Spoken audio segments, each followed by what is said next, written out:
السلام عليكم. اليوم غادي نشارك معكم فخيضات ديال الدجاج محمرين في الاير فراير.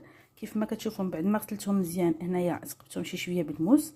بالنسبه للعطريه، الهريسه، سكينجبير، الفلفله حمراء، الابزار، الموطارد، شويه ديال زيت البلديه، شويه ديال الصوجا ديال صوص الصوجا، وغادي نعصر عليهم شويه ديال الحامض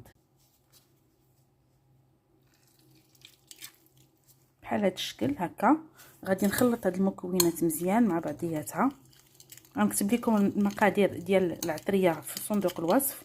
الا جاتكم بحال هكا ثقيله تزيدوا واحد شويه ديال الماء هكا ونزيد نخلطها. كناخذ الفخيضات صافي كنديرهم هنايا باش كنتبلهم مزيان.